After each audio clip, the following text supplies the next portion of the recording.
अस्सलाम वालेकुम। आज की वीडियो में मैं आपको बताऊंगी कि आप कैसे 90 प्लस मार्क्स जो है वो स्कोर कर सकते हैं अपने एग्ज़ाम्स में। और मतलब कि इसमें मैं काफ़ी सारे स्टूडेंट्स मुझे कह रहे थे कि मैम आप बता दें कि हम कैसे अच्छे मार्क्स जो हैं वो एग्ज़ाम्स में हम ले सकते हैं। तो मैं इसमें आपको अपना टाइम टेबल बताऊंगी कि मैं कैसे पढ़ती थी और कैसे मेरे 95.5% मार्क्स जो हैं वो मेरे थे अल्हम्दुलिल्लाह। जो मेरी डिग्री थी उसमें और मेरी फर्स्ट पोजीशन थी। तो मैंने कहा फिर मैं आपको बता दूं कि आप भी कैसे जो है पढ़ के तो कैसे आपके भी मार्क्स जो है वो 90% तक आप लोग स्कोर कर सकते हैं अपने एग्ज़ाम्स में। बहुत इजी है अगर मतलब कि बेसिकली ये सारा डिपेंड करता है कि अगर आप लोग खुद करना चाहें तो। अगर आप लोग करना चाहें तो क्यों नहीं कर सकते, हर कोई ले सकता है इतने परसेंट मार्क्स। तो हर किसी का जो होता है ना दिमाग वो एक जितना ही होता है। ऐसे नहीं होता कि किसी के पास ज़्यादा है तो किसी के पास कम है। कुछ लोग उसको इस्तेमाल करते हैं और कुछ इस्तेमाल नहीं करते। तो फिर अब हम स्टार्ट करते हैं। मैं फर्स्ट पॉइंट से आपको सारा बताऊंगी कि आपने किस तरह पढ़ना है, क्या करना है, तो इंशाल्लाह आपके अच्छे मार्क्स आ जाएंगे। तो सबसे पहला जो पॉइंट है वो तो ये आपने करना है। सबसे पहले आप लोगों को पेपर का फॉर्मेट पता होना चाहिए कि पेपर है कैसा। जैसे कि स्टूडेंट होते हैं ना, उनको पता ही नहीं होता। जैसे कि अब लोग पहले तो जब हम लोग जब मतलब कि मैं मैट्रिक में थी या एफएससी में थी, नहीं एफएससी में मेरी बबल शीट आ गई थी। जब मैं मैट्रिक में थी तब बबल शीट नहीं होती थी। बबल शीट में इसकी बात कर रही हूँ कि जो ऑब्जेक्टिव के लिए यूज़ होता है कि यानी कि जो उनसा आंसर होगा वो मतलब कि अगर ए बी है, फर्स्ट पोस्ट के आंसर बी है, तो वो जो बी वाला बबल है उसको आपने क्या करना था, शेड करना होता था और बबल से बाहर नहीं जाना चाहिए। जो आपका मार्कर है उसकी जो है वो बाहर नहीं जानी चाहिए, इस तरह की बातें। तो सबसे पहले तो आपको फॉर्मेट पता होना चाहिए कि भाई आपको कितने क्वेश्चंस करने हैं, क्या करना है, सब कुछ आपको उसके बारे में पता होना चाहिए कि फर्स्ट चैप्टर में से कितने क्वेश्चंस आएंगे, सेकंड में से किस तरह मतलब कि पेपर बनाया जाता है। आपने सबसे पहले क्या करना है, अपने टीचर्स से इसके बारे में कंप्लीट पूछना है कि पेपर फॉर्मेट के बारे में, कि पेपर किस तरह जो है वो हमारा बनता है। जैसे कि मैं ये अभी आपको बता देती हूँ कि मेरे पास है जी 2019 का ये पेपर है। ये 2019 का 10th क्लास का पेपर है। तो इसमें अगर आप देखें तो यहाँ पे क्या लिखा हुआ है, attempt 9 parts, all parts carry equal marks. अब यहाँ पे टोटल कितने गिवन है पार्ट्स, 15 है, और 15 में से आपने कितने करने हैं, 9 पार्ट्स करने हैं। तो आप खुद देख लें कि कितनी ज़्यादा चॉइस है यहाँ पे कि टोटल 15 क्वेश्चंस और बीच में से आपने 9 पार्ट्स करने हैं। इसमें एक और चीज़ है कि अब आप देख लें कि ये सारे चैप्टर्स में से आए हुए हैं ये क्वेश्चंस। तो आपने क्या करना है कि अगर तो आपके पास टाइम ज़्यादा है तो बेहतर तो यही है कि आप लोग पूरी बुक जो है उसको सॉल्व करें। लेकिन अगर आपके पास टाइम कम है, अगर आप लोग पहले आप लोगों ने नहीं पढ़ा और आखिरी 2 मंथ में आपको याद आया कि भाई आपके पेपर्स हैं, तो फिर आपने क्या करना है कि सिलेक्टिव चैप्टर्स ले लेने हैं। अब ये पेपर्स हैं, आपने क्या करना है कि जो 5 ईयर्स के जो पहले पेपर हो चुके हैं, जैसे कि 2020 का तो आपको पेपर मिलेगा नहीं क्योंकि वो तो हुए ही नहीं पेपर 2020 में। तो आपने 2019, 18, 17, 16, 15 इनके पेपर्स आपने ले लेने हैं और उसमें आपने देखना है कि कौन से क्वेश्चन ज़्यादा रिपीट हो रहे हैं। अब तो वैसे शॉर्ट सिलेबस आ गया है, तो शॉर्ट सिलेबस को सबसे पहले आपने अपनी बुक पे वो सर्कल करने हैं क्वेश्चंस के जो शॉर्ट सिलेबस में हैं, वो वाले पहले सर्कल करें। फिर उनमें से देखें कि बोर्ड में कौन से रिपीट हुए हैं उन क्वेश्चंस में से, फिर उनको सबसे पहले आप पक्का कर लें। और ये नहीं है कि, और मैथमेटिक्स में एक चीज़ और कि जो रट्टा है ना, ये नहीं चलता मैथमेटिक्स में। आप भूल जाएंगे, बिल्कुल ख़राबी हो जाएगी, सब कुछ, आपका पेपर बहुत गंदा होगा। तो आपने क्या करना है, मेथड को समझना है। मेथड जब आपको आता होगा तो इजीली, मतलब कि देखें, जब आपने किसी चीज़ को मेमोराइज किया होता है, जैसे कि हम लोग रट्टा जिसको बोलते हैं अपनी लैंग्वेज में, तो उसमें क्या होता है कि जब आपने किसी चीज़ को याद किया हुआ होता है इस तरह, तो आपको जब वो क्वेश्चन आएगा आप सिर्फ उसी को सॉल्व कर सकते हैं। लेकिन अगर आपने मेथड जो है उसको सही से जो है समझा होगा तो उससे रिलेटेड कोई भी क्वेश्चन आ जाएगा तो आप उसे सॉल्व कर लेंगे। इसलिए आपने क्या करना है, मेथड को समझना है, क्वेश्चन को याद नहीं करना। तो मेथड समझ लेंगे तो आपके लिए इजी हो जाएगा। तो आपने क्या करना है, फिर ये नहीं करना कि पूरी बुक को आप करना शुरू कर दें। अगर 2 मंथ रह गए तो फिर आपने सिलेक्टिव बीच में से चैप्टर जो है वो आपने उठाने हैं कि जो बहुत ज़्यादा पेपर में आते हैं उससे रिलेटेड आपने सारी तैयारी करनी है। अब आप खुद देख लें कि ये तो 10th क्लास का पेपर है, मैं उसका बता रही हूँ 2019 10th क्लास का पेपर। देखिए कितनी ज़्यादा चॉइस है कि 15 क्वेश्चंस और 15 में से आपने सिर्फ 9 करने हैं। तो अब आप देख लें कि कितने क्वेश्चंस की यहाँ पे उन्होंने चॉइस आपको दे दी है।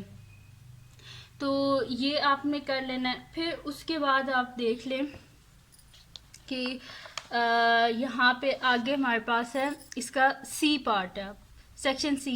इसमें भी देखिए कितनी उन्होंने चॉइस आपको दे दिया कि अटेम्प्ट एनी 3 क्वेश्चंस, आपने इसमें से सिर्फ 3 क्वेश्चंस आपने करने हैं, उसमें से भी 2 की आपको चॉइस है। तो अब आपको अगर ऐसा पेपर आए और उसमें भी आपके 90% मार्क्स ना आए तो फिर ये आपकी नालायकी होगी।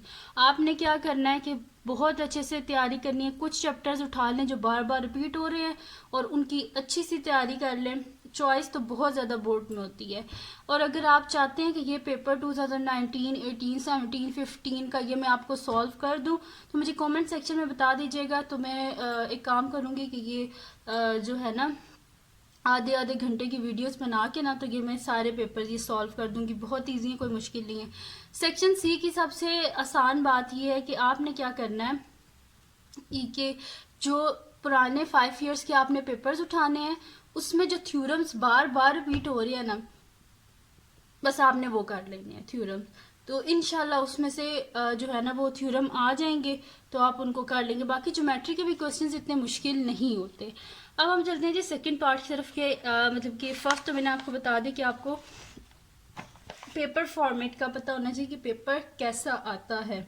अगर आपको पेपर का फॉर्मेट ही नहीं पता होगा तो फिर आप तो वहां पे जाके बिल्कुल हैरान परेशान ही हो जाएंगे कि पेपर कैसा आ गया है।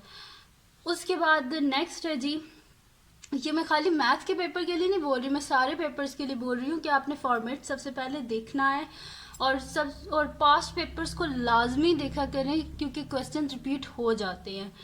उसके बाद जी नेक्स्ट आपने अपना शेड्यूल बनाना है, स्टडी शेड्यूल। अब मैं आपको बता देती हूँ कि सबसे बेहतरीन जो है वो टाइम टेबल आपके लिए क्या हो सकता है। वो आपने क्या करना है कि सुबह उठ के जो पढ़ाई होती है ना वो सबसे बेहतर होती है। जैसे कि अब मैं थी जब मैं यूनिवर्सिटी जाती होती थी तो तब मेरा ये था कि मैं रात को जल्दी सो जाती थी और सुबह जो है ना वो आपने क्या करना है नमाज के बाद बस आपने सोना नहीं है, बैठ के आपने पढ़ते रहना है। उस वक्त एक चीज़ ये होती है कि खामोशी बहुत ज़्यादा होती है। सुबह के वक्त आपको कोई डिस्टर्ब नहीं करेगा, कुछ भी नहीं होगा। आपने क्या करना है कि नमाज पढ़नी है और उसके बाद आपने बैठ के पढ़ना शुरू कर देना है। उस वक्त आपको जो भी आप पढ़ेंगे वो आपके जो है ना बिल्कुल समझ भी आपको ज़्यादा बेहतर आएगी और वो आपके ज़्यादा जल्दी। अगर वैसे आप रात के वक्त कोई चीज़ आप जो है वो याद कर रहे हैं तो अगर वो आधे घंटे में याद हो रही है तो सुबह के वक्त वो आपको 15 मिनट्स में हो जाएगी। सुबह का वक्त जो होता है वो इतना बेहतरीन होता है। तो अगर आप पढ़ाई करना चाहते हैं तो इस वक्त आप करें तो वो आपके लिए बेहतर होगा। देखें आप वैसे जैसे कि यहाँ पे 4:30 पे अगर आप लोग उठें तो आप उस वक्त बैठ के पढ़ाई शुरू करें तो आप लोग स्कूल जब जाते हैं तकरीबन आप लोग स्टार्ट करते हैं 6 o'clock, तैयारी वगैरह स्टार्ट करते हैं, देन 7 o'clock तक आप लोग स्कूल कॉलेज तक जाते हैं। तो फिर अगर आप 4:30 पे उठें तो देखें आपके पास कितना टाइम होगा जिसमें आप लोग पढ़ सकते हैं। तकरीबन 1.5 और आपके पास होगा जिसमें आप, और 1.5 और मेरे ख्याल से इनफ होता है आपकी पढ़ाई के लिए।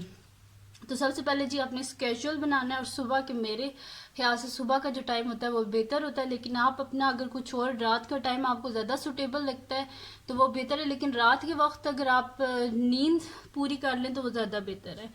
अब चलते हैं जी थर्ड स्टेप की तरफ। ये तो हो गया जी आपने शेड्यूल कैसा बनाना है, स्टडी शेड्यूल। और उसके बाद जी आपने क्या करना है कि सबसे पहले, और दूसरी चीज़ कि आपके जो टीचर्स होते हैं ना, जो स्कूल के टीचर्स होते हैं, आपने वो उनके नोट्स उठाने हैं और आपने देखना है कि उनने जो आपके प्रोफेसर्स ने, आपके जो टीचर्स ने आपको जो मटेरियल दिया है, यानी कि जो उन्होंने आपको इम्पोर्टेंट्स बताए हैं या उन्होंने जो हमें आपको नोट्स बनवाए हैं, उनको आपने फर्स्ट प्रायोरिटी देनी है। उस पर आपने देखना है कि उन्होंने क्या आपको इम्पोर्टेंट, वैसे भी जब आप लोग लिख रहे होते हैं ना क्लास में, जब आपके टीचर्स आपको लिखवा रहे होते हैं, वो कहीं ना कहीं हमारे जहन में स्टोर हुआ हुआ होता है। तो अगर आप उसी से तैयारी करेंगे तो आप बेहतर तरीके से जो है ना चीज़ों को समझ भी सकेंगे और बेहतर यही है कि आप अपने जो प्रोफेसर्स हैं, अपने टीचर्स हैं, उनके नोट से आप करें। बाकी ये कि मैथमेटिक्स जो है वो तो आप कहीं से भी कर सकते हैं, क्योंकि एक क्वेश्चन को सॉल्व करने के कई तरीके होते हैं, तो जो सा आपको बीच में से फिर आसान लगता है आप वो कर लें। तो और बाकी सब्जेक्ट का ये है कि जो आपके टीचर्स ने आपको नोट्स बनाए हैं उसमें से आप देख लें और वहीं से आप जो है ना तैयारी करें, तो आपकी ज़्यादा अच्छे मार्क्स आ सकते हैं। क्योंकि जो टीचर्स होते हैं ना वो काफ़ी अच्छी जो है आपको बता देते हैं, बीच में से डेफिनेशंस बनवा देते हैं और इस तरह की चीज़ें। तो बेहतर यही कि आप अपने जो टीचर्स हैं उनके नोट्स से आप लोग करें और नोट्स बनाया करें। नोट्स बहुत इंपॉर्टेंट होते हैं। ऐसे नहीं है कि पेपर्स स्टार्ट होने वाले तो आप किसी से मांग रहे हैं नोट्स, किसी से कोई और नोट्स मांग रहे हैं, तो ऐसे ना किया करें। जब आपके टीचर्स नोट्स बनवा रहे होते हैं तो उस वक्त नोट्स बनाया करें, उसके ऊपर फ्लैग्स लगाया करें, स्टिकी नोट्स लगा के उसके ऊपर लिख दिया करें अपने टीचर से पूछ के कि ये चीज़ इंपॉर्टेंट है, ये चीज़ इंपॉर्टेंट नहीं है।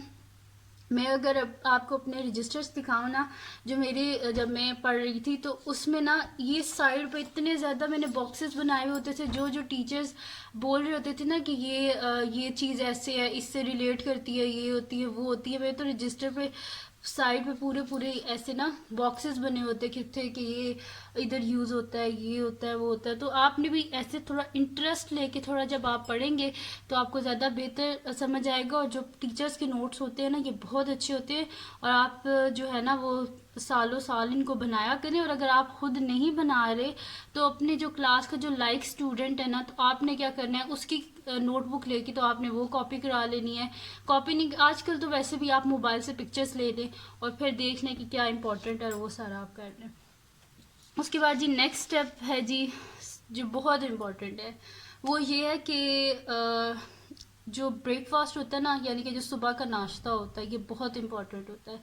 अगर आप ये नहीं करते तो आपका दिमाग ही सही से काम नहीं करता। तो नाश्ते को थोड़ी अहमियत दिया करें।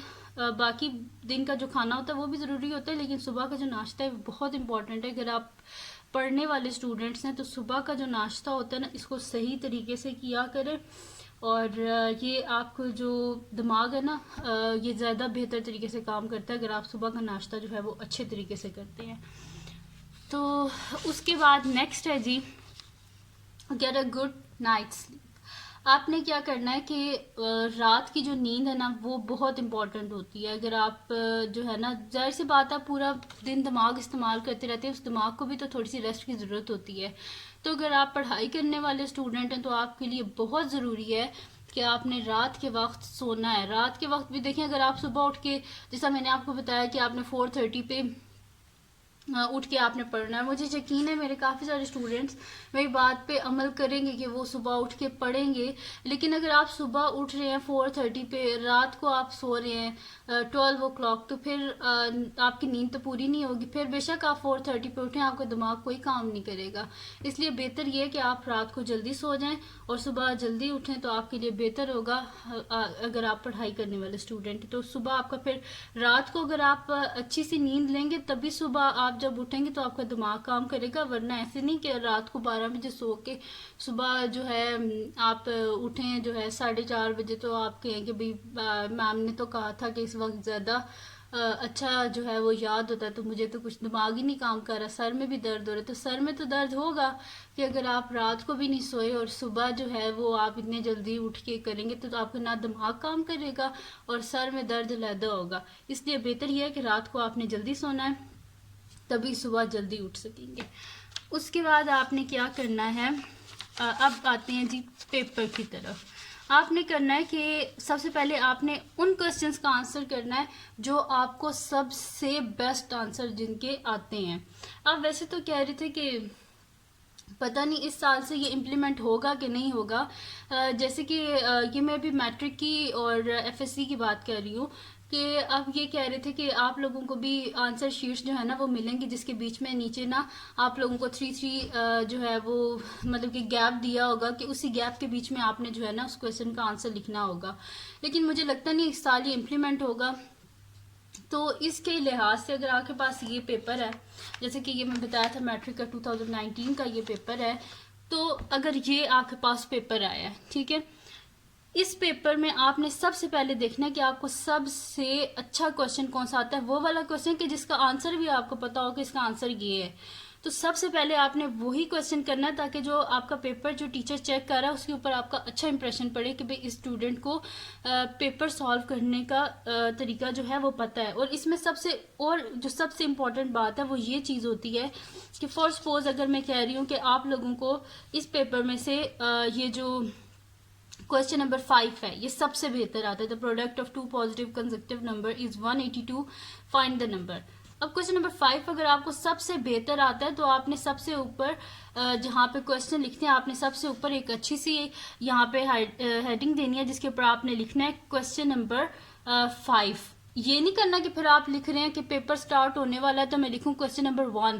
क्वेश्चन नंबर 1 नहीं लिखना, आप क्वेश्चन नंबर 5 को सॉल्व कर रहे हैं तो आपने ऊपर क्वेश्चन नंबर 5 ही लिखना है ताकि जो टीचर है जो आपका पेपर चेक कर रहा है उसके लिए आसानी हो जाए कि भाई बच्चे ने पहले क्वेश्चन नंबर 5 सॉल्व किया। अगर आप इस तरह कर देंगे बीच में से कोई भी उठा के सॉल्व कर लेंगे तो टीचर के लिए बड़ी परेशानी की बात होती है, उनको सारा पेपर के बीच में से ढूंढना पड़ेगा भाई ये कौन सा क्वेश्चन है कि जो बच्चे ने सबसे पहले सॉल्व किया है। उनको पहले ढूंढना पड़ेगा भाई ये क्वेश्चन नंबर 5 है, फिर वहां से उसका सोल्यूशन देखेंगे, फिर वो आपका पेपर चेक करेंगे।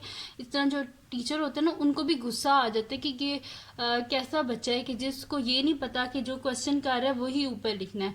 तो पहले अगर आप क्वेश्चन नंबर 5 कर रहे हैं तो सबसे पहले ऊपर लिखें क्वेश्चन नंबर 5। उससे बहुत एक इम्पॉर्टेंट बात मैं आपको बता देती हूँ कि आपने क्या करना है कि जैसे कि आप पेपर सॉल्व कर रहे हैं ना तो इधर करने कितने हैं 9 पार्ट्स करने हैं।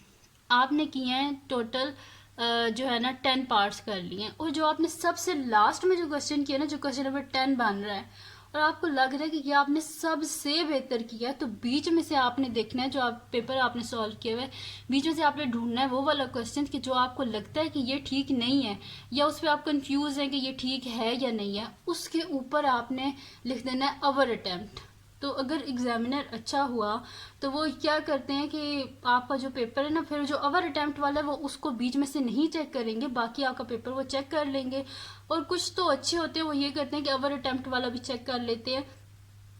लेकिन अगर आप उसके ऊपर बीच में जो क्वेश्चन आपको लगता है कि वो नहीं ठीक, अगर आप उसके ऊपर अवर अटेम्प्ट नहीं लिखेंगे तो वो फिर आपका जो है ना टीचर वही वाला चेक कर लेगा और जो लास्ट वाला आपका क्वेश्चन है ना जो आपने ज़्यादा बेहतर किया वो उसके ऊपर अवर अटेम्प्ट लिख के उससे नहीं चेक करेंगे। तो इसलिए सबसे पहले बीच में देख लेना है कि जो क्वेश्चन आपको नहीं लग रहा कि ये ठीक नहीं है उसके ऊपर आपने अवर अटेम्प्ट क्रॉस नहीं लगाना, अवर अटेम्प्ट लिख देना है। क्योंकि क्रॉस लगाएंगे फिर तो अगर एग्जामिनर चाह भी सके तो भी वो नहीं उसको चेक कर सकता क्योंकि उसके ऊपर क्रॉस लगा होगा। तो क्रॉस नहीं लगाना, उसके ऊपर अवर अटेम्प्ट लिख देना है। उसके बाद जी go back to the tough questions. जब आप लोग सारे वो वाले क्वेश्चन कर चुकते हैं कि जो आपको लगता है कि आपको सबसे बेहतर आते हैं, पहले वो वाले आपने क्वेश्चंस कर लेने हैं जल्दी से, क्योंकि जो बंदे को आता होता है वो बंदा जल्दी जल्दी सॉल्व कर लेता है। उन क्वेश्चंस को आपने जल्दी जल्दी से सॉल्व कर लेना है। उसके बाद आपने उन क्वेश्चंस पे आना है कि जो आपको लगता है कि आपको बेहतर नहीं आते, फिर उसके ऊपर आप जो है ना टाइम सेलेक्ट कर लें। भाई इस क्वेश्चन को मैंने 5 मिनट्स देने हैं, मैंने इसके बारे में सोचना है कि मैंने इसके ऊपर क्या लिखना है क्या करना है और ये सब कुछ, ठीक है। उसको सॉल्व करने की आपने कोशिश करनी है। एक और टिप जो बहुत इंपॉर्टेंट है, स्टूडेंट होते हैं ना जैसे कि अब ये पार्शियल फ्रैक्शन वाला है, ये आपको कंप्लीट क्वेश्चन नहीं आता तो आपने क्या करना है इसको वहां तक तो करना है जहां तक आपको आता है। कुछ स्टूडेंट ऐसे होते हैं कि भाई ये हमें आगे से नहीं आता तो शुरू से करना ही नहीं है, ऐसे ना किया करें। जितने क्वेश्चन उन्होंने दिए हुए हैं कि अगर 9 पार्ट्स करने हैं तो 9 के 9 कोशिश पूरी अपनी किया करें कि आप 9 एटलीस्ट क्वेश्चन करें। बेशक आपको उसका फर्स्ट स्टेप आता है तो बेशक उसका फर्स्ट स्टेप ही लिख दें। कुछ जो टीचर्स होते हैं वो अच्छे होते हैं, वो आपका क्या पता 1 स्टेप या 2 स्टेप के उनके भी आपको वो 1-2 मार्क्स 1 मार्क्स उसका दे ही दें आपको। तो इसलिए कभी भी ऐसे ना किया करें क्वेश्चन पेपर छोड़ के आ जाए करें, कुछ ना कुछ आप लिख दिया करें उससे रिलेटेड। ऐसे भी नहीं है कि बिल्कुल ही गलत, जैसे कि अब आपने क्लास में कुछ तो इससे रिलेटेड पढ़ा ही होता है ना, जैसे पार्शियल फ्रैक्शन है थोड़ा सा तो आपने पढ़ा ही होता है, तो जितना आपको इसके बारे में समझ आ रहा होता है उतना एटलीस्ट इसको लिख दिया करें। तो ये सारी टिप्स थी जो मैंने आपको दी हैं कि आप कैसे 90+ मार्क्स जो है वो एग्जाम्स में आप स्कोर कर सकते हैं। और अगर आपके पास कम टाइम है तो भी आप इन टिप्स को यूज़ करके इजीली जो है वो अच्छे मार्क्स ले सकते हैं। तो ये थी जी आज की वीडियो।